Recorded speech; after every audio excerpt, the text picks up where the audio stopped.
생명 주셔서 오늘 5월 둘째 주일 예배를 하나님께 드릴 수 있는 은혜에 우리 모두가 진심으로 하나님께 감사를 드립니다.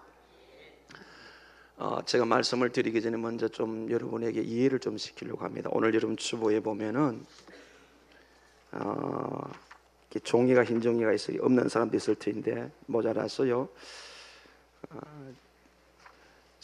세월호 사건을 통해 가지고 그 중심에 지금 기독교 복음 침례회 권신찬 유병은 이래서 그 침례회가 나는 것 때문에 지금 그 우리 교회 다니는 자녀들 부모들이 신앙이 있는 사람도 그렇고 없는 사람도 그렇고 빨리 그 교회 나오느라 너 교회 침례교회 아니냐 이러고 있습니다. 그래서 이걸 제가 나눠진 이걸 자료를 잘 보시고요. 그다음에 이제 저희가 예배 가운데 주기도 사도신경을 안 합니다. 안 하는데 할 때도 있고 안 할 때도 있습니다. 그래서 우리가 한때는 예배팀이 찬양이 끝나고 바로 신앙 고백을 합니다. 그래서 이게 AD 120년경에 만드는 건데요. 안 하는 이유는 다른 이유가 아닙니다. 너무 머리로만 하지 않고 정말 고백이 돼야 되는데, 그래서 우리는 참회 기도를 드립니다. 그래서 그렇게 이해하시고, 혹시 사도신경 안 하니까 이상하다, 그래도 주기도문 하는데 대절을 또 안 넣는다고, 대기를 또 안 넣는다고 해서 성경에 대기가 없습니다. 그래서 이렇게 여러분이 이해를 돕고 말씀을 드릴게요. 저희 교단은 기독교 한국침례의 정통 교단입니다. 장로교에 그 교파가 한 100여 개가 넘는데 그 중에 제일 큰 교단이 합동, 통합, 그 다음에 기감, 그 다음에 아마 크기가 우리 침례교가 될 겁니다. 기독교 한국침례가. 그러니까 여러분 안심하시고 누가 뭐라 그러더라도 흔들림 없이 가장 복음적이고, 이게 이제 팜플렛 안내문 나와있겠지만은 이 지구촌에 개신교가 약 2억 2천 정도, 2억 2천 정도 되나 봐요. 그러니까 1억 5천이 침례교입니다. 미국에는 절대적이죠.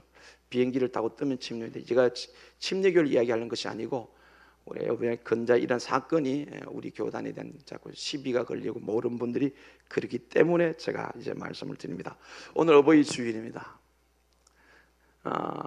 지난 주일하고 이번 주일이 제일 힘들어요. 제가 늘 이제 설교하는데 힘들겠죠. 심정적으로 하나님 앞에 죄송하고 부끄럽고 그렇습니다. 지난 주에 이제 부모죠. 오늘 새벽에 다음 세대 축복 기도를 했어요.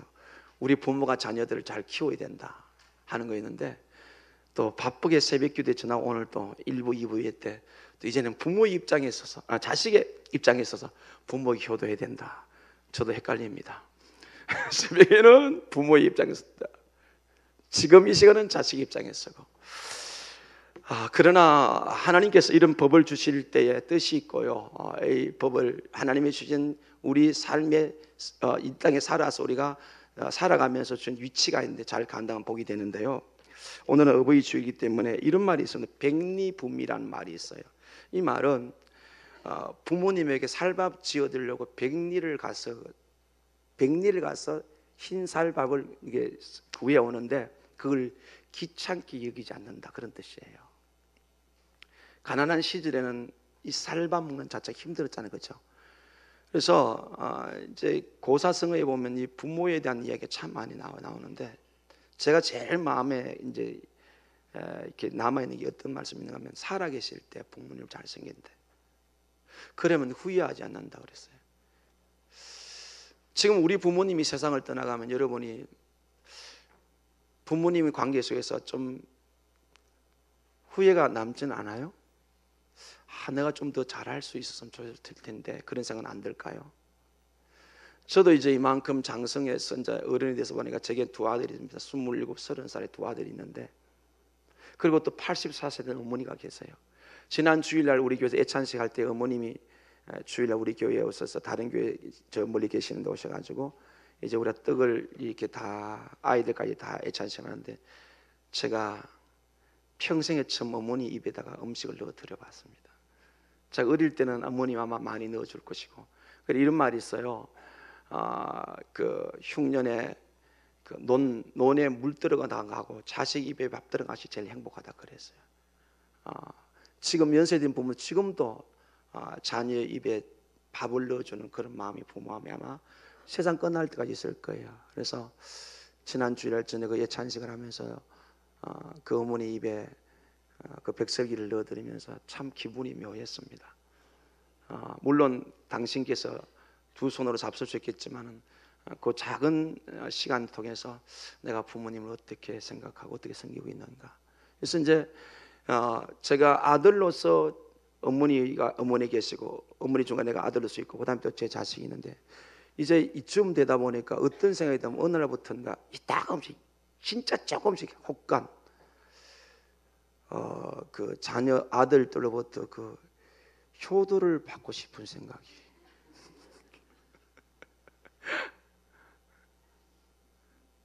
진짜 어쩌다가 왜 그런가 하면은 제가 말씀을 기억해서 그래요. 내 부모를 주 안에서 공경하라. 약속 있는 첫 계명이니 내가 땅에서 잘 되고 장수하리라. 아멘. 머리가 안 좋아도 괜찮아요. 세상적으로 출세를 못해도 괜찮아요. 다 괜찮아요. 그런데 하나 있어요. 부모 공경하면 하나님 약속이 뭡니까? 네가 땅에서 잘 되고 장수하리라. 제가 효도를 받고 싶어서 그런 것이 아니고 자식이 잘 되고 싶은 마음에 이들이 부모에게 효도했으면 좋겠다는 마음이 있어요. 그런데 한순간에 어떤 생각이 드냐면 내가 자식이 있잖아요 또. 그럼 나는 우리 어머니께 어떻게 하죠? 자, 이 이율배반적인 것. 그래서 참 세상 살기가 힘들어요. 그래서 제가 아침에 일부 예배하면 우리 교자들에게 시집 안 가고 장가하니까 너 시집까지 장가가지 말아라. 갈수록 더 복잡하다. 근데 고린도전서 7장에 보면 바울이 결혼하지 말라고 그랬어요. 자식이 되고 부모가 되고 복잡해서 그런 것이 아니라 주를 온전히 섬길 수 없다면 결혼하지 말라. 그렇게 돼 있어요. 결혼하시길 바랍니다. 그 결혼하지 말라는 이유는 여러 가지 얽혀가지고 나를 구원하신 하나님을 온전히 못 섬기기 때문에 그러니까 그 이유 때문에 그렇지 저처럼 내가 부모 사이 자식 사이 있어서 자식 보고는 효도를 바라고 또 부모에게 효도 못하면서 바라고 이런 복잡한 신경 때문에 그런 것은 아닙니다. 그래서 제가 그런 생각을 할 때 또 주중 내내 제가 이제 이미 본문이 이미 다 제가 선택되게 묵상을 하면서 하나님 앞에 참 많이 부끄러웠어요. 사람은 항상 이기적이잖아요. 이거 탈피하려고, 이거 벗어나려고. 어떻게든 내 중심이 아니라 예수님 중심 살려고. 이타적인 삶, 남을 나보다 낫긴 마음과 살려고. 이게 성도의 삶이잖아요. 그죠? 그런데 순간순간 보면은 나는 부모에게 잘 못하면서 자식이 바라는 이 제 마음이 하나님 앞에 참 많이 부끄러웠어요. 송구하기도 하고요. 그래서 좀 하나님 뜻대로 잘 해보려고 노력하고 힘쓰고 애쓰고 있습니다. 아멘. 여러분 전혀 안 그런 표정, 나는 잘합니다 그런 표정 같아요. 저만 쫄려. 저만 마음이 그렇습니까? 아닙니다. 오늘 이 시간 우리가 자녀의 입장에서 보면 다 부모 앞에 죄송한 거 많죠, 그죠? 후회로 끝나지 않고 정말 성경에 약속된 첫 계명을 잘 지켜서 당연함에도 불구하고 하나님 뜻을 이루어줄 수 있는 그런 은혜가 있기를 주님의 이름으로 간절히 소원합니다. 오늘 어버이 주일인데 사실은 간단하잖아요. 성경 읽고 부모에게 잘합시다 이러면 설교 다 끝난 거예요. 그렇죠? 여기는 이유가 없거든요. 내가 가난합니다. 내가 내 먹고 살기 부족하면 성경은 저는 그런 이유를 대지 않았어요. 내 부모를 공경하라. 자, 우리가 부모를 공경하고 부모 효도할 이유는 딱 한 가지입니다. 나를 낳아주기 때문에. 아멘. 다른 어떤 이유도 없어요. 다른 이유를 대기 시작하면 절대로 우리는 효자로서 효녀로서 살아갈 수가 없어요. 그래서 이 어버이 주일날 간단하게 오늘 어버이 주일입니다. 성경은 내 부모를 공경하라고 그랬습니다. 이라고 끝을 했으면 참 좋겠는데 이게 잘 못 알아들으실 것 같아서 저도 그렇고 그래서 성경이 우리에게 뭐라고 말씀하시는지 좀 세세하게 보면서 교훈을 삼고 내려받기를 원합니다. 하나님께서 자식에게 부모의 효도라는 것은 선택사항이 아니에요. 할 수 있고 안 할 수 있는 문제가 아니었습니다. 약속 있는 첫 계명. 하나님은 자식은 부모를 마땅히 공경해야 되는 도리다, 의무다 이렇게 말하고 있어요. 여러분 우리나라의 국민의 세 가지 의무가 있어요. 국방의 의무, 납세의 의무, 교육 의무가 있어요. 이걸 안 하면 벌금을 맞아요. 그래서 이게 부모를 공경하는 것은 선택 상황이 아니고 하나님의 우리가 자녀로서 마땅히 해야 된다는 것이죠. 해도 되고 안 해도 되는 것이 아니라 자식은 반드시 부모를 공경하고 잘 섬겨야 한다는 사실, 이걸 모르는 사람이 없잖아요. 그렇죠? 제일 후회스러운 겁니까? 제가 딱 30년 전에 저희 아버님이 58세 때 세상을 떠나요. 부산 침략이 있으면서 목사님을 모시고 이제 장례식을 다 치렀어요. 기장에 교회 공무원에 이제 저 아버님 안장시켜 와서 다 가고 없고, 오후 이제 가서 2박 3일 동안 잠도 안 자고 그러다 지쳐가지고 잠을 자고 있는데 한 4시경에 깼어요. 깨서 보니까 제 방에 이렇게 밥상이 있잖아요. 그 밥상 위에 저희 아버님이 그 영정이 있는 거예요. 그걸 이게 딱 보는 순간에 제가 거기서 통곡을 했으면 한 번도 안 울었습니다. 왜? 천국 가셨기 때문에. 그런데 제가 사람이지 않습니까?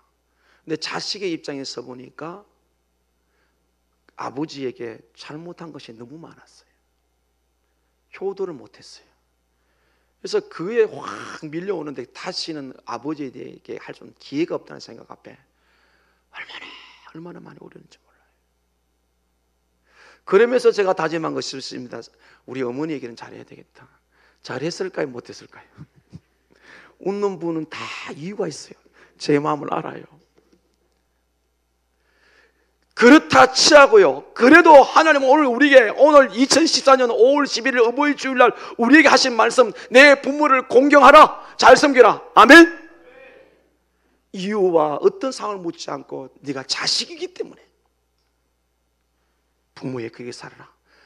자, 세계에서 3대까지 사는 이스라엘 민족하고 중국 사람하고 우리나라 사람 지금 많이 이제 헷갈리고 안 되는데, 미국이 다 민족이 모여 살잖아요. 그죠? 범죄가 엄청나게 많은데 제일 범죄 안 하는 민족을 찾아봤더니 유대인하고 중국 사람이었어요. 왜? 할아버지, 아버지, 손자 3대가 사는 집안이에요. 그러니까 윤리와 도덕으로 깨어 있는 거예요. 부모를 공경하니까 사람의 마음이 온순한 거예요. 이 나라가 동방예의주국이라는 나라가 오늘 다 무너지는 것은 너는 죽더라도 나는 잘 살면 되는 이 무너진 것 때문에 그래요. 그게 오늘 핵가소가 된 부모를 공경하지 않는 데부터 원인도 있다고 저는 개인적으로 생각을 해봐요. 할아버지, 할머니, 심지어는 5대까지 막 살잖아요. 거기는 질서가 있어요. 참을 줄도 알아요. 남을 먼저 섬길 줄도 알아요. 그런 구조 속에 우리나라에 큰 문제는 없었나. 그런데 지금 계속 일하는 건 문제가 뭡니까? 우리가 늘 알고 있는 대로 도덕과 윤리가 다 파괴되어 버렸어요. 그래서 오직 한국교회가 희망이고, 그나마도 이 민족이 일어설 수 있는 것은 자녀된 우리가 부모를 공경하는 이 삶이, 그렇게 자란 우리 다음 세대들, 그런 우리가 이런 관계 속에서 점점 이 세상엔 아름다운 덕을 끼치게 될 줄로 믿습니다. 나만 바라보지 말고 우리를 바라보요. 자, 가나안 농문학교를 들어보신 적 계시죠? 경기도 하남시, 서울 상일동하고 붙은 데가 하남시인데 거기 제일 가나안 농문학교가 있고, 그 다음에 강원도 원주 신림에 가면 그 제2 가나안 농문학교가 있습니다. 제가 1988년 개척하고 서울에 개척하고 3개월 만에 제가 이제 40일 장기 금식을 들어갑니다. 지금 중국에는 파송우리 선교사 둘이 가가지고 하면 그게 15만 평이에요. 지금은 중앙고속도로 나가서 중간에 무너져 버리는데, 밑에 5만 평은 그 돼지 키우고 짐승 키우고 그 다음에 사과 가수원이 있어요. 그 다음에 중간에 5만 평은 지금도 매주 들어가는 우리나라의 모든 기업들에서 교육시키는 정신교육장이 있어요. 그 다음에 맨 위에 5만 평은 성동원인데, 그게 기도실이, 개인 기도실이 한 평 되는 그 기도실이 80개가 있는데 전면에 10개가 있어요. 제가 제 방은 기억하기는 황유생 성사님이 4번 방이야. 그리고 제가 7번 방 들어갔습니다. 혹시 7번 방의 비밀을 아십니까? 딱 반평이에요. 딱 한 사람이 눕고 있는데, 이제 그게 이렇게 되어 있는데, 그 5만 평에는 신앙, 그 다음에 중간에 두면 정신교육, 혼, 밑에 육체, 영혼이 되어 있어요.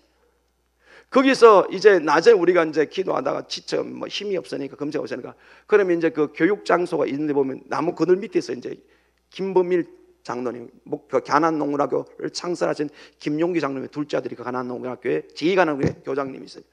그분이 제일 먼저 하는 게 효교육입니다. 그 기업체 수많은 사원들에게 제일 먼저 하는 효, 그 다음에 이제 음식 아끼는 거. 제가 마르고 닳도록 들었습니다. 그리고 그분이 이렇게 합니다. 그분이 선책이 있는데 효자는 망하는 법이 없다. 그게 성경의 진리를 가지고 성경 말씀을 적용을 한 겁니다. 이 나라가 부모를 공경하는 효가 다시 한국 교회를 통해서 회복될 수 있기를 원합니다. 그러면 반드시 이 나라는 건강하게 될 줄을 믿습니다. 좀 예수 그리스도의 심장을 가지고 하나님의 눈을 가지고 우리 주변을 보고 우리 교회를 보고 한국 사회를 볼 수 있기를, 그래서 우리가 한국 교회가 오늘 구원받은 하나님의 백성들이 믿음 앞에 서므로 이 나라가 희망이 있고 이 나라가 다시 세워지는 은혜가 있기를 주님의 이름으로 간절히 소원합니다. 출애굽기 10장 12절에 내 부모를 공경하라. 그리하면 내 하나님 여호와가 내게 준 땅에서 내 생명이 길리라. 에베소서 6장 1절 3절에 자녀들아 주 안에서 내 부모를 공경하라. 순종하라. 이것이 옳으니라. 내 아버지 어머니를 공경하라. 이것이 약속 있는 첫 계명이니 이로써 내가 잘되고 땅에서 장수하리라. 아멘. 우리 자녀들을 바라보면서 너무 걱정하지 마십시오. 부모된 우리가 살아계신 부모에게 효도하고 그것이 흘러가서 우리 자녀들이 우리에게 효도한다면 하나님은 이 약속인 첫 계명, 땅에서 잘되고 장수. 이 장수는 병들어서 고랑고랑하면서 하는 것이 아니라 건강하게 모세처럼 120살 동안 살아도 시력이 씨하지 않고 치력이 흐르지 않는 그런 건강한 상태 속에 살다가 하나님의 부름받는 그런 은혜. 우리는 하나님이 지금 이 창조한 이 땅과 사람을 바라보면서 뭘 말하는지, 오늘 교회를 때 뭘 말하는지 하나님의 거룩한 음성을 듣기를 원합니다. 내 부모를 공경하라. 땅에서 잘되고 장수하리라. 그럼 우리가 세상 바라보면서 너무 아웅다웅하고 할 필요가 없죠? 세상 시력이 흔들려서 자식 때문에 염려 걱정할 필요 없죠? 지금 우리 부모된 우리가 주님 앞에 바로 선다면, 그래서 성경적인 복은요, 나로 인해 다른 사람까지 복을 받는 거예요. 할렐루야. 그리고 이 복이, 이 삶의 형통함이 계속 흘러가는 거예요. 그 첩경이 뭐다? 약속에는 첫 계명, 내 부모를 공경하라. 제가 이렇게 오늘 이 말씀을 전하며 속은 아픈 건 사실이에요. 그런데 오늘 새벽에 에스겔서 3장을 전해야 되는데 다음 세 축복주일이라서 제가 사무엘상 2장을 가지고 한나의 그 아들을 세운 걸 했는데, 그 에스겔 3장에 보면요, 제가 위로를 참 많이 받아요. 말씀을 통해서 악인에게는 의인에게 네가 전하라. 그럼 깨달을 것이다. 근데 네가 만약에 안 깨달아서 그들이 죽게 되면 그 피값을 내가 네게 찾겠다. 의인에게도 듣든 자는 이걸 전해라. 그래서 오늘 저도 부족하지만 담대하게 여러분에게 부모를 공경하라고 선포하는 거예요. 선포해야 네가 네 입장에 생겨서 하지 말고 하나님 말씀을 전하면은, 그러면 너도 내가 편하게 해주겠다. 전하라 그랬어요. 그래서 이 말씀의 위로를 붙들고, 저도 어쩌면 여러분보다 훨씬 더 못한 자식일 수도 있지만은 그럼에도 불구하고 소망 가지고 하나님의 음성을 이 아침에 우리가 듣기를 원합니다. 내 부모를 공경하라. 할렐루야. 약속인 첫 계명이니 하나님의 은혜, 하나님의 명령이니 지켜서 하나님의 은총 속에 살아갈 수 있는 여러분 가정이 되기를 주님의 이름으로 간절히 축원합니다. 부모에게 자식이 효도하는 것은 하나님의 법입니다. 오늘 우리에게 주신 하나님의 말씀을 통해서 하나님께서 부모를 어떻게 공경하며 사는지 그걸 배우고 우리 삶의 변화와 새로운 도전이 있기를 주님의 이름으로 간절히 소원합니다. 저는 개인적으로 이 루키스를 너무너무 좋아합니다. 제가 이따가 가끔씩 이제 집회 요청을 받으면은 꼭 이 루키스를 들고 나갑니다. 이 루키스는 복음이 다 들어있어요. 십자가가 다 들어있어요.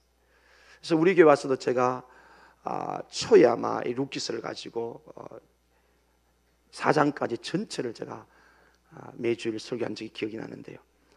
들으신 분 또 들어도 괜찮고요. 이 루키스는 배경이 이렇습니다.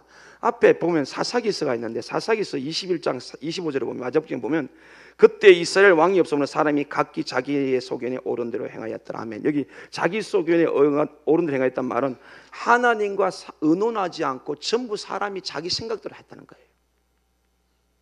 그러니까 전부 다 각계전투를 하고 있는 거예요. 그러다 보니 계속해서 주변 나라는 공격해오고 나라는 핍절하고 다 무너져 있습니다. 그런 상황 속에서 이 베들레헴의 흉년이 왔어요. 베들레헴 하나님 약속의 땅입니다. 그래서 저는 오늘 여기서 하나 첨언하고 싶은 게 있습니다. 여러분, 제가 말씀을 전하는데 오늘 다리가 거의 찼는데 제 말을 듣는데 생각이 각각 다를 수가 있어요. 이 교회는 안 되는 교회입니다. 우리가 한 말씀을 들을 때 똑같이 말씀을 듣는데 내 입장에서 듣지 말고 하나님이 왜 이 말씀 한시 들으면 하나 될 수가 있는 줄 믿습니다. 내 처지와 형편에 맞춰 들으면 절대로 하나는 안 돼요. 하나님 말씀을 들을 가장 중요한 태도는 하나님께서 지금 왜 내게 이 말씀을 하시지? 하나님의 마음을 내하려면 이 교회는 하나 될 수밖에 없는 줄로 믿습니다. 예수님이 십자가를 앞에 죽으면서 잡혀서 십자가 지게 되는데 그때 예수님 최후의 만찬 지르고 요한복음 13장부터 쭉 17장까지 뭡니까? 전부 다 기도가 주님이 하나님께 드린 기도, 예수님이 하나님께 드린 기도가 뭡니까? 하나 되게 하소서, 하나 되게 하소서. 교회의 힘은 예수로 하나 되는 것인 줄 믿습니다. 가정에서도 예수 그리스도 믿음을 하나 되는 것인 줄 믿습니다. 그런데 사사시대 어땠다? 각각 자기 속에는 옳은 행했단 말이에요. 이게 시대의 아픔입니다. 그런 상황 속에서 베들레헴 땅에 흉년이 왔는데 그 땅에 유력한 자, 부자요 권세 있는 이 엘리멜렉 가정이 부자였습니다. 아들이 둘이 있었어요. 참 다복한 가정인데 흉년이 계속되다 보니까 가난한 자들이 막 아는 사람이 양식을 빌려고 얻으러 오니까 감당을 못했는데 어쨌든 이 사람들이 모압으로 갔습니다. 모압은 이방 땅입니다. 모압으로 갔는데 모압을 가가지고 10년 세월 지나놓고 나니까 남편 엘리멜렉 죽었고 말룡 기른 두 아들 죽고 있던 재산 하나도 완전히 거지가 되고 다 잃어버렸어요. 보십시오. 1장 3절입니다. 나오미의 남편 엘리멜렉이 죽고 나오미의 그의 아들 두 아들이 남았으며 그 아들은 모압 여자 중에서 그들의 아내를 맞이하였는데 하나의 이름은 오르바요 하나의 이름은 루시더라. 그들이 거기서 거주한 지 10년쯤에 말룡과 기른 두 사람이 다 죽고 그 여인은 두 아들과 남편 뒤에 남았더라. 아멘. 여기서 주는 하나님의 영적인 메시지가 뭐예요? 모압은 이방 땅이에요. 여러분이 제가 이 땅에 살아가면서 믿음으로 살다가 상경이 힘들지라도 어떤 상황에도 절대로 믿음의 선을 넘어가지 마십시오. 주님 바깥으로 나가지 마십시오. 바로 모압을 갔다는 것은 하나님을 떠났다는 겁니다. 하나님을 떠난 그들의 결과가 뭡니까? 오늘 아마 하나님의 품을 떠나서 세상을 쫓아 사는 사람들이 있을 것입니다. 그들의 결국은 뭡니까? 망하는 거예요. 누가복음 15장의 둘째 아들이 아버지 안에 있는 것이 너무 자유롭지 못해서 아버지의 재산 목 챙겨서 간 그의 마지막 결론은 뭡니까? 돼지보다 더 못한 처지가 됐어요. 이게 율법이 아니에요. 무서움이 아니에요. 하나님의 이 땅에 하나님 사는 자들의 백성의 원리가 뭐냐면 세상을 나가면 반드시 하나님의 사람들은 당할 수밖에 없습니다. 세상은 누가 지배하고 있기 때문에 사탄이 지배하고 있기 때문에 당할 수밖에 없는 거예요. 아무리 힘들더라도 어떤 고통이 있을지라도 하나님 앞에 서십시오. 하나님 해결해 주실 줄은 믿습니다. 이들이 10년 세월 동안 베들레헴 땅을 떠난 믿음의 경계선을 넘은 결과는 어떻게 됩니까? 망했어요. 이제 뒤에 온 다윗이 나오는데요, 다윗도요 2번이나 국경을 모압을 한번 넘어가고 블레셋 넘어가요. 하나님 그때 빨리 돌아가랐어요. 그런데 블레셋에서 갔다 어떤 일이 벌어집니까? 자기 신분이 들통이 나가지고 자기 생명 하나 부지하려고 집을 질리려면 미친 척을 한다고요. 주님의 이름으로 간절히 당부합니다. 여러분이 진실로 예수 그리스도를 믿어 하나님의 자녀가 됐다면 하나님의 백성으로 살아가는데 어떤 상황이 오더라도 믿음 바깥으로 나가지 마십시오. 그것은 함정이요, 그것은 고통이요, 다 있게 될 겁니다. 이게 다 이르는데, 그러니까 뭐 아는 사람도 없지 않습니까? 뭐 사돈도 잘 도움이 안 되나 봐요. 처제라는 게 망해버린 상황 속에 들려온 소식이 있습니다. 하나님이 땅 베들레헴 땅 건국에서 풍년이 들었다는 거예요.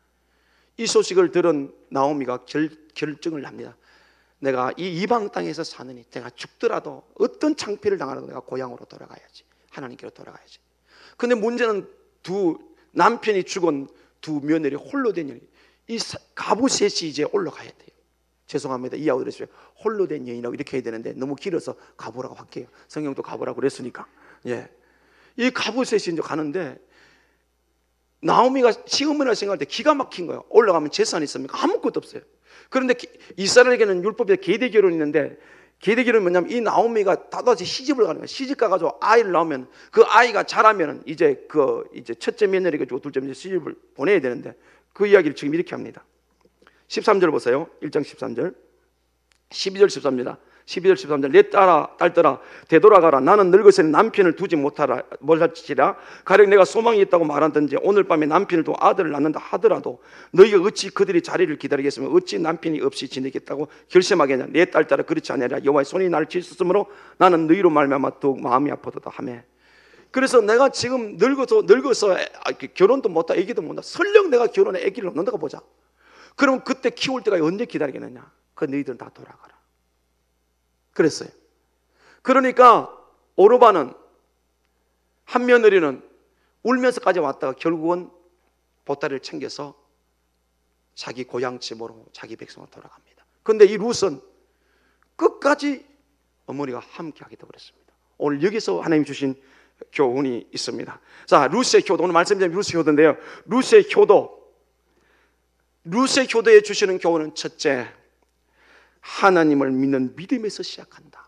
룻이 보여준 효도는, 성경적인 효도는 하나님을 믿는 믿음에서 출발하는 사실을 오늘 우리가 알아야 되는데 16절 17절 같이 읽어요. 시작. 룻이 이르되 내가 에게 어머니를 떠나면 어머니를 따르지 말고 돌아가라. 강건하지 마옵소서. 어머니께서 가시는 곳에 나도 가고 어머니께서 머무신 곳에 나도 머물겠나이다. 어머니의 백성이 나의 백성이 되고 어머니 하나님이 나의 하나님이 되리시리니 어머니께서 죽으시는 곳에서 나도 죽어 거기 묻힐 것이라. 만일 내가 죽는 일 외에 어머니를 떠나면 여호와께서 내게 벌을 내리시고 더 내리시기를 원하나이다 하는지라. 아멘. 자, 이 룻의 원래 족속 어떤 족속이냐면 모압 족속입니다. 모압 족속은 롯의 큰딸의 아들의 이름입니다. 아브람의 조카, 아브람이니까 손녀가 되겠죠. 그런 족속인데 이 모압 족속은 이스라엘 백성이 출애굽 볼 때에 대적을 하고 반대를 합니다. 그래서 영원한 하나님 나라의 공동체에 못 들어가요. 이방인입니다. 하나님과 상관없는 민족인데 그런데 오늘 룻이 내가 만약에 죽는 일 위해 하나님을 떠난다면 하나님 나를 불에 불을 낼 것이고 어머니 하나님 나의 하나님. 이게 왜 룻의 교도는 어디서 시작한다고요? 하나님을 믿는 믿음 안에서 시작한다. 어쨌든 믿음의 집안에서 왔지만 지금 당장은 다 무너졌지만 나오미를 통해서 뭘 받아들입니까? 하나님 예수 그리스도 믿음을 그가 받아들인다고요. 룻의 마음속에 믿음이 들어갔습니다. 그래서 처절하게 망해버린, 다시 회복의 기회가 전혀 없는, 그것도 홀로 된, 남편도 없고 시아버지도 아무도 없는 홀로 된 시어머니를 따라 올라가겠다는 그 이유가 뭡니까? 지극한 효심 때문에? 아니에요. 효심에 뛰어난 하나님의 믿음 때문에 간 줄로 믿습니다. 이 중요한 이야기예요. 룻이 만약에 저 어머니가 그래도 한때 인연을 맺어서 내가 내 시어머니가 됐는데 저를 혼자 올라가면 어떻게 하느냐? 아무것도 뻔히 아는데 인간의 정원으로나 동정으로 했다면 그는 끝까지 어머님을 섬기지 못했을 겁니다. 그래서 제가 오늘 이 아침에 사랑하는 성도 여러분께 저 자신에게 당부하는 것은 우리가 부모를 섬기는 것은 세상이 말하는 인간적인 방법이 아니라 하나님을 믿는 믿음 안에서 우리 부모를 섬길 때 우리는 끝까지 효자 효녀로 살게 될 줄 믿습니다. 그게 바로 룻이 우리에게 보여준 교훈이에요. 왜 그러냐면요, 룻의 동서 오르바는 처음에는 끝까지 같이 가겠다고 그랬습니다. 그런데 이런저런 이야기를 시어머니가 하니까 결국은 그가 돌아섰는데 15절 돌아선 오르바에 대해서 자기 며느리에 대해서 나오미가 뭐라고 말하는지 보십시오. 같이 읽읍시다. 시작. 나오미가 또 이르되 보라 내 동서는 그의 백성과 그의 신들에게 돌아가나 너도 너희 동서를 따라 돌아가라 하니. 아멘. 모압은 어떤 이방 족속이요, 하나님과 상관없는 족속이요, 그리고 내 백성에게 돌아가 그 백성 돌아가고 그 신들에게 돌아갔다. 보십시오. 뭐가 없다? 신앙이 없다. 하나님 없는 신앙이 없다. 그러면 이런 상황 속에 룻이 끝까지 어머니와 함께 하게 된 것은 그 안에 있는 인간적인 동정이나 인간의 정 때문에가 아니라 하나님을 믿음에, 하나님의 그 인생의 주인이 되었음에, 내가 내 형편 쫓아 살아서 부모를 이 시험을 떠나가면 나를 하나님께서 가만두지 않을 것이다 하고 믿음의 소중함을 깨닫고 하나님 관계를 바로 해서 이제 이 룻이 시어머니와 같이 가겠다고 이제 말합니다. 루시 시어머니에 대한 효도는 바로 믿음 안에서 시작됐다는 것을 꼭 잊지 않기를 주님의 이름으로 간절히 소원합니다. 여러분 보세요. 믿지 않는 사람들 중에 효자들이 너무너무 많아요. 그렇죠? 예수 안 믿는 사람들 효자들이 너무 많아요. 왜 그렇습니까? 그건 인간의 도리이기 때문에 그렇습니다. 하나님의 말씀은 인간의 도리를 뛰어넘어서 지켜도 안 지켜야 되는 것이 아니라 마땅히 지켜야 하나님의 법인 줄로 믿습니다. 그래서 우리가 때로는 환경적으로 싸움 힘들어도 인간의 도리가 아니라, 인간의 도덕과 윤리가 아니라 하나님의 말씀은 도덕과 윤리 위에 있습니다. 그래서 이 나라가 소망을 갖자는 것은 한국 교회가 오늘 말씀을 붙들고 살기 때문에 반드시 이 나라는 살게 될 줄 믿습니다. 왜요? 만물보다 부패한 것이 인간의 마음이기 때문에 인간은 결정적인 순간에 항상 자기 이익심으로 돌아가게 돼 있어요. 인간의 도리가 아닌 하나님의 영원한 법인 내 부모를 주 안에서 공경하라. 이 말씀을 붙들고 우리의 모든 부모를 섬기는, 그리고 자녀를 키우는 것, 남편이 아내를 대하고 아내가 남편을 대하고 형제를 대하는 것도 주의 법이 모든 도덕과 윤리에 있을 때 거기에 하나님의 역사는 일어나고 하나님의 축복이 나타나게 될 줄로 믿습니다. 그래서 제가 마음이 아픈 게요. 왜 마음이 아프냐? 믿음하고 효도는 직결되어 있거든요. 그러니까 제가 부모를 잘 못 섬기니까, 멀리 떨어지고 잘못하니까 제 믿음의 정체성에 대해서 헷갈리기 시작하는 거예요.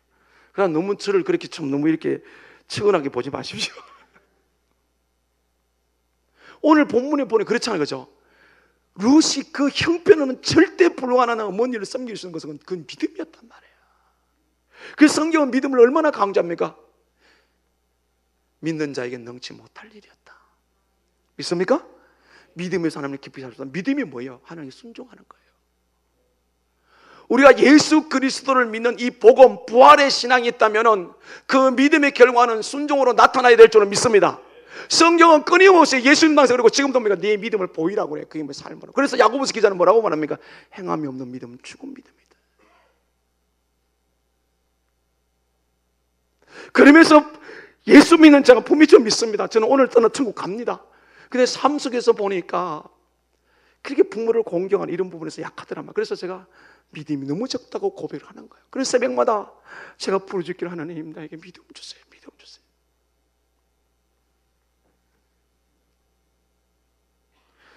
룻이 절대 회복이 불가능한 그 시어머니를 따라 올라가면 고생을 정말 바가지 평생을 그렇게 살을 모름에도 불구하고 그런 불가능한 희망이 없는 절벽한 상황에 올라갔던 그 이유는 내가 어머니 같이 갑니다. 끝까지 가겠으면 그 뭡니까? 하나님을 믿는 믿음 때문인 줄 믿습니다. 무엇을 앞세우고 있어요? 하나님을 내 앞에 모시면 모든 건 가능한 줄 믿습니다. 하나님 외에 다른 것, 그 어떤 것도 우리 인생의 해답이 될 수 없다는 사실을 우리는 알아야 됩니다. 근데 말이에요, 여기서 제가 지금 말씀드린 때로는 하지 못한 마음 아픔, 그것 룻이 정말 100% 순종을 룰루랄라면 야 행복하다 올라갔을까요? 아니에요. 룻 갈등했어요. 자, 2장 13절 한번 봅니다.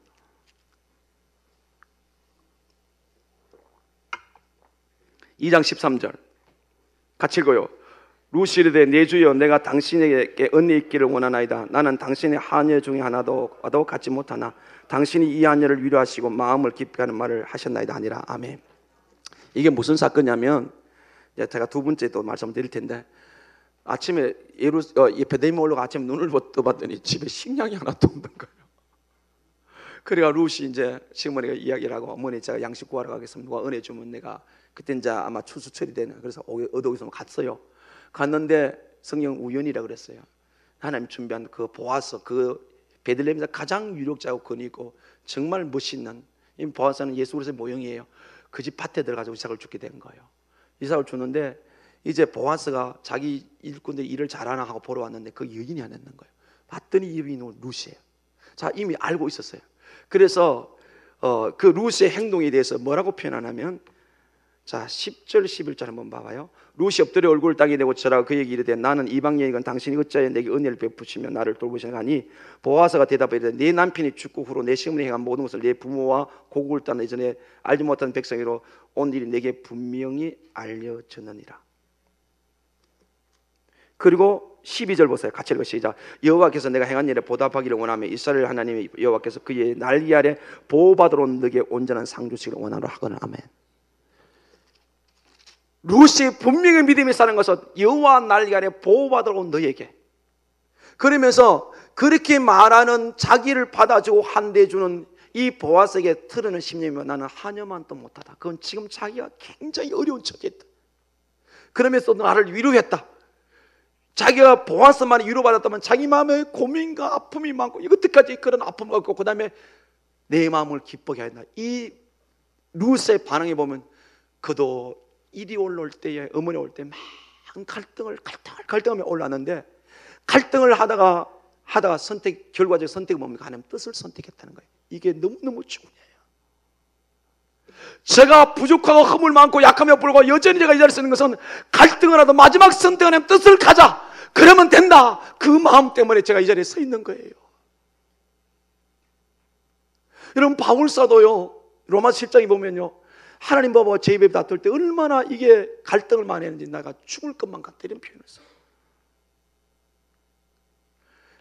이 룻이 오면서 아무런 희망이 없는 가정, 이 가정을 세워야 되는데, 어머니를 세워야 되는데, 그게 갈등은 안 했다. 갈등을 계속 하면서도, 그러나 그래도 아버지 뜻을 쫓아가야지.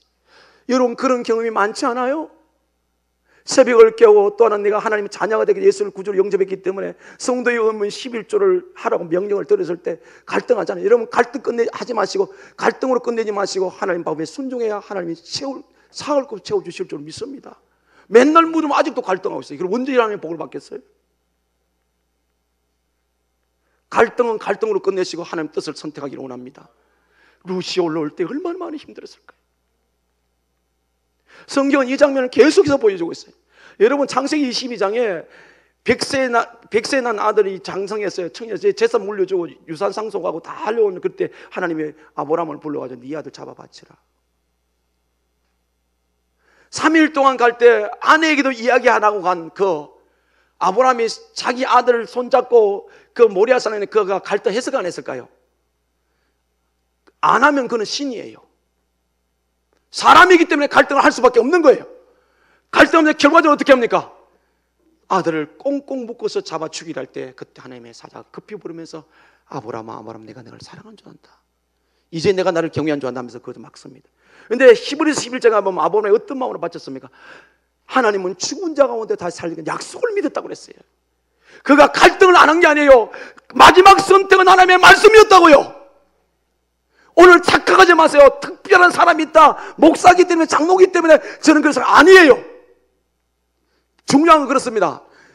성도들 가운데 갈등하지 말라고 그래, 갈등하더라도 하라 그러니까 얼굴에 온만 이상을 다 찡그렸다라는 게 갈등한 표를 다 내고 있어. 아이 바보같이 얼굴에 표 내지 마십시오. 알겠죠? 제발. 딱 보면 알아요. 저 뭐하고 이제 갈등하는지. 저는 갈등 안 하는 줄 아세요? 근데 오래 내게 안 두죠. 딱 오면 아니면. 근데 교회 안에 유독이요, 그 자기 마음에 안 드는 갈등을 표를 다 내고 돌아다니는 사람이 있어요. 유익이 안 돼. 앞으로 믿음 생활에 하나님 뜻이냐 세상 뜻 이렇게 올 때 절대로 얼굴 찡그리고 다니지 마십시오.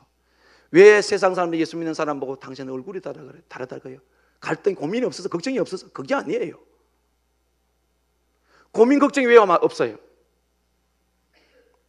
열왕기상 17장에 엘리야를 사람 마을에 보냈습니다. 가보니 여인이 나무를 줍고 있어요. 물 좀 달라 그랬어요. 물로 가져가는 여인 뒤통수에 대고 뭐 이렇게 말합니다. 집에 그 먹을 게 있느냐, 나 좀 떡 좀 해달라. 그랬더니 여인이 뭐라고 말합니까? 밀가루 한 움큼하고 기름밖에 없다 그래요. 근데 여인이 갔어요. 가서 떡을 해왔어요.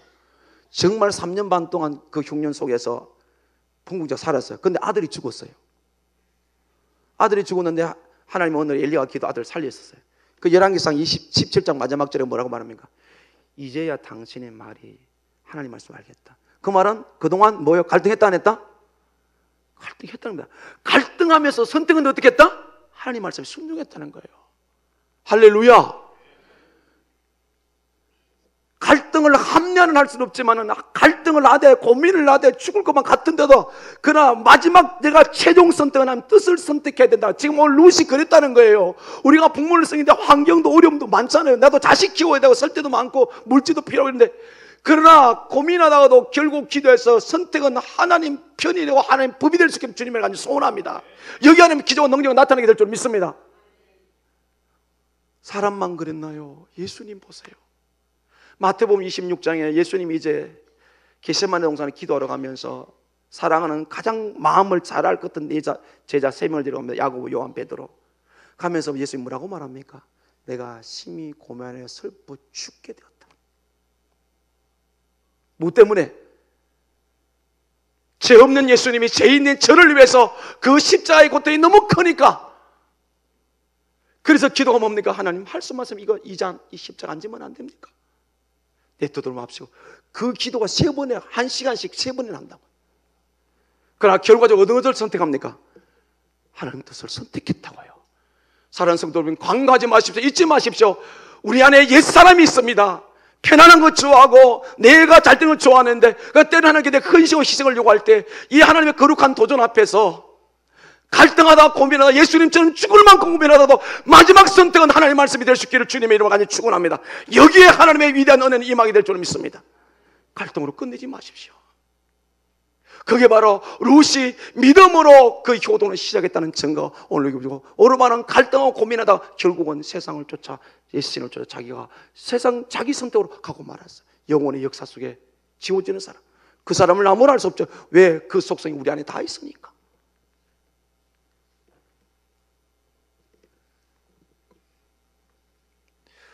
복음을 가진 사람, 부활신앙을 가진 사람, 영원한 천국을 믿고 살기에, 우리 주님이 다시 오실 걸 믿고 살기, 다시 오실 것을 믿고 살기에, 때로는 이 세상에서 내 옛사람과 세상과 부딪혀서 갈등이 될지라도 무릎으로 꿇어 하나님께 손을 들어서 그 선택의 마지막이 하나님의 말씀이 될 수 있기를 주님의 이름으로 간절히 축원합니다. 그 다음에 두 번째 룻의 효도를 통해서 배우는 게 뭡니까? 룻의 효도는 진심 있고 전심이었다. 그 갈등 속에서도 그는 정말 시어머니를 위해서 했다는 사실. 자, 2장 2절에서 3절 같이 읽겠습니다. 같이 읽어요. 시작. 모압 여인이 룻 낯선 아무에게 이르되 원하건대 내가 밭으로 가서 내가 누구의 은혜를 입으며 그를 따라서 이삭을 죽겠나이다 하니 나오미가 그 이르되 내 따라 갈지다며 룻이 가서 베는 자를 따라 밭에서 이삭을 줍는데 우연히 엘리멜렉의 친족 보아스에 속한 밭에 이르렀더라. 아멘.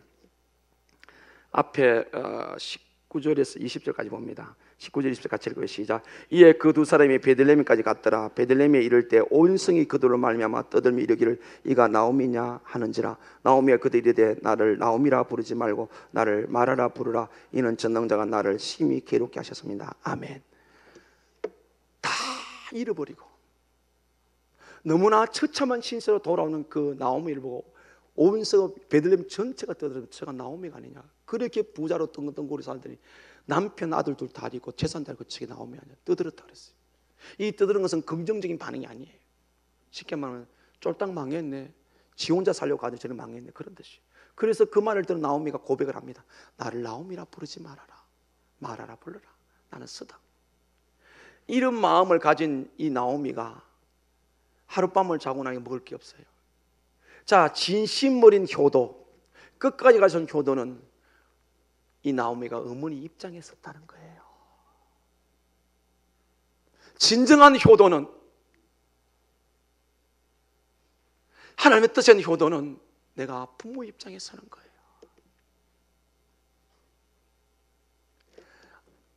그 부자로서 사거리 아무것도 다 망해버린 그가 아침에 이삭 쪽으로 구걸하러 나가는 그 모습이, 그래 나는 엄마의 모습이, 시어머니의 모습이 얼마나 초라하겠어요. 그걸 헤아린 룻이 먼저 시어머니에게 찾아가가지고 그렇게 말하죠. 모압 여인 룻이 나오미에게 이르되 원하건대, 먼저 엄마에게, 시어머니가 어머니 제가 이삭 쪽으로 갈게요. 은혜를 입으면 내가 줘보겠습니다. 여러분, 효도는 마음부터 먼저 헤아려야 될 줄을 믿습니다. 부모의 마음 먼저 헤아려야 돼요. 부모 입장에 서야 돼요. 이게 누구의 마음이에요? 예수님의 마음이에요. 예수님이 죄인된 우리 입장에 섰기 때문에 이 땅에 오셔서 십자가 진 거예요. 죄 없는 예수님이. 왜요? 죄 지은 채로 제대로 주면 우리는 죄의 심판을 받아 영원히 지옥 가야 되니까. 그래서 하늘 보자 버리고 죽기까지 자신을 낮춘 것은 제 입장이 죄인된 저의 입장에 섰기 때문에, 그래서 남을 나보다 낫게 그랬던 거예요. 이게 주님의 마음인 줄로 믿습니다. 그가 누구이든 간에 한 번쯤은 상대방의 심령을 헤아릴 수 있는. 그래서 나오면은 시어머니가 어떻게 이 양식 구하러 가지? 우리 아이들이 말하는 속어인 쪽팔리는 건 문제도 아니에요. 정말 죽을 만큼 힘들어서 올라오기는 올라가는데 또 양식 주고 망한 것도 구한데 또 양식을 얻으러 나가야 하는 그 어머니의 마음을 루시하렸다고요. 속썩이는 딸들을 향해 어머니가 말하기를, 니도 시집가서 니 같은 새끼 낳아봐라. 내 마음을 헤아려달라는 거예요. 당장 어떤 물질적인 효도가 아니라 말 한마디라도 부모의 마음을 헤아릴 수 있는 그런 룻의 효도가 있기를 주님의 이름으로 소원합니다. 그럼 우리 부모들은 거절해서 됐다, 이것만 해도 됐다. 저도 참 많이 마음이 아파요. 저기는 90이 넘은 장모님이 계시고 80이 넘은 어머님이 계신데 참 못하는 것 같아요. 전화도 자주 드리고 이랬는데 참 못하는 것 같아요. 그래서 다시 한번 결심해 봅니다. 말이라도 우선 위로해드리고 격려해야 되겠다. 룻은 그 어머니 마음을 헤아려서 제가 이삭 주우러 갈게요. 그리고 3장에 가보면요, 어머니가 또 이렇게 말합니다. 내가 너 시집 보내야 되겠다. 그러면서 보아스 밭에 가서 보아스 그 있는 데 가지고 그 발자리 가서 이불 덮으면 보아스 나이가 많아요. 근데 이 룻이 아무 말도 안 하고 거청을 받아 갑니다. 왜요? 왜 이 어머니가 그 말한지 알아요? 왜? 이 집엔 가문이 끊어져 버렸잖아요. 아들 낳아서 죽었으니까. 근데 이스라엘 보면 계대 이제 그 친족이 결혼하면 그 대가 이어져 가요. 물론 며느리를 생각하는 것도 있겠지만은 사람은 종족 본능이 있어요. 어쨌든 그 어려운 일을 합니다. 그래서 나이 차이가 엄청나게 많은데 보아스가 깜짝 놀래요. 젊은 사람이 어떻게 나를 찾아왔느냐. 그러면서 보아스가 그 룻을 나보다 더 가까운 친족이다. 그 사람이 안 물으면 내가 물겠다. 그러면서 너는 현숙한 여인인 줄 우리 동네가 다 안다. 그 늙은 사람 그에게 보내는 그 어머니의 마음을 이 룻이 알았기 때문에, 아니 어머니 어쩔 이럴 수가 있어요. 내가 이까지 온 것마다 가는데 어머니 어떻게 지금 늙은 사람인데 저를 시집가라 보냅니까? 그런데 그 어머니가 왜 그런지 마음을 알았기 때문에 그는 갔단 말이에요. 우리가 살아가면서 모든 관계 속에서 해결을 본 상대방 마음을 헤아릴 수 있는 은혜가 있기를 소원합니다. 그러면 조금만 상대방 마음을 헤아리면, 먼저 생각하면 남을 나보다 낫기는 마음을 가지면 분명히 우리 삶에는요 아름다운 윤활유가 흘려서 관계가 아름답고 행복하고 복될 줄로 믿습니다. 룻의 효도를 통해서 배울 수 있는 진심 어린 효도, 진정한 효도, 그는 어머니의 마음을 헤아렸다는 뜻을 오늘 기억하실 수 있기를 주님의 이름으로 간절히 소원합니다. 이 당면한 상황, 이 입장, 어머니 편에 섰던 룻의 이 아름다운 삶을 우리가 깨달을 수 있기를 주님의 이름으로 간절히 축원합니다. 자식의 입장에서, 부모의 입장에서 모든 인간관계 다 마찬가지예요. 트러블을 줄이고 다툼을 주신 이유는 어떤 일이 발생해서 항상 상대방 입장에 서볼 수 있는 이런 은혜가 있기를 주님의 이름으로 간절히 축원합니다. 결론을 내립니다. 룻의 효도, 하나님께서 엄청난 보상을 주십니다. 자녀가 부모에게 효도하는 것은 천륜이요 하나님의 법입니다. 당연함에도 불구하고 이 일이 너무너무 귀하기 때문에 하나님이 주시는 보상은 이루 말로 표현할 수가 없어요. 자, 오늘 본문 2장 11절에 12절을 보십시다.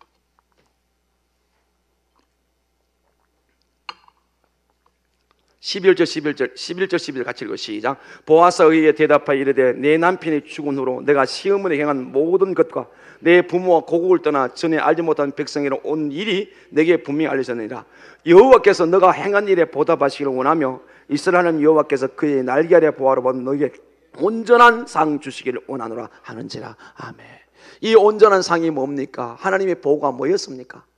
보아스와 결혼하게 했고 그 땅에서 최고의 유력자가 됐고 7 아들 부럽지 않은 그런 룻, 세상의 모든 영광을 다 받게 됐을 뿐 거기서 끝나 더 중요한 건 뭡니까? 인류를 구원한 구세주를 보는 예수님 족보에 이 룻이 올라갔다는 겁니다. 모압으로는 이방인 절대로 못 들어갑니다. 성도의 영광은 이 땅이 아닙니다. 아버지 나라갈 상인 줄로 믿습니다. 물론 부모를 공개하면 이 땅에서도 잘되고 장수하지만 영원히 사는 아버지 나라에 이 상이 있음을 기억하며 우리가 땅에서 잘되고 장수한 이 부모에게 효다는 일 믿음으로 시작하고 믿음 안에서 전심을 다해 할 때에 할 수 있는 힘은 하나님이 주실 줄로 믿습니다. 내가 하는 게 아니에요. 순종하면 하나님이 할 수 있는 능력도 주실 줄로 믿습니다. 그래서 내 가정, 내가 있는 공동체, 이 주변을 다시 변화시켜 갈 수 있는 하나님의 은혜가 충만한 여러분의 가정이 되기를 주님의 이름으로 간절히 축원합니다. 아멘. 기도합니다.